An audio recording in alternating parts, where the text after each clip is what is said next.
বরিশালে যারা তাপসকে মাঠে নামিয়েছে আমরা জানি, কিন্তু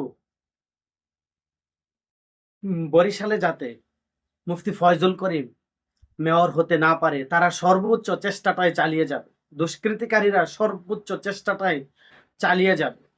দিবে না তারা মুফতি ফয়জুল করিম সাহেবকে মেয়র হতে, তারা চায় না। কিন্তু জানেন কি, গণ অভ্যুত্থানে সবচেয়ে অগ্রনায়ক ছিলেন, অগ্রগামী ভূমিকা পালন করেছেন মুফতি ফয়জুল করিম।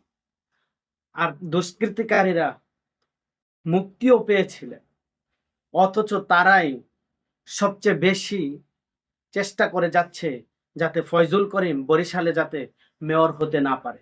এর কারণ হচ্ছে চাঁদার দোকান বন্ধ হয়ে যাবে। চট্টগ্রাম ও ঢাকায় যদি নেগেটিভ রায় হতে পারে, তবে বরিশালে কেন নয়?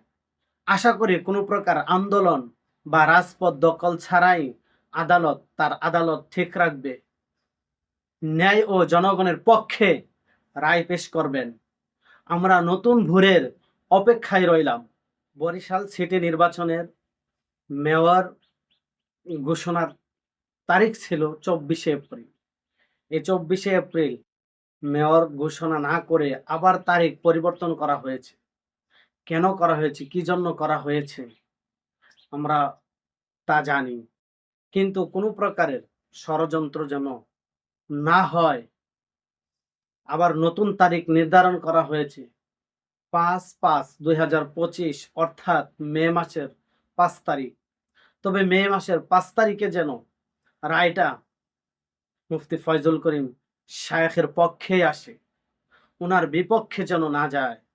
কোনো প্রকারের যেন কোনো ষড়যন্ত্র না হয়, কোনো প্রকারের যেন কোনো দুর্নীতি না হয়। আমরা দুর্নীতিবাজদেরকে বিদায় করতে চাই, ফেসিবাদদেরকে বিদায় করতে চাই। দ্বিতীয়বার আর কোনো ফেসিবাদ যেন ক্ষমতায় আসতে না পারে, ফেসিবাদের হাতে যেন আর কোনো মানুষ জিম্মি না থাকে, এটাই হবে প্রত্যাশা।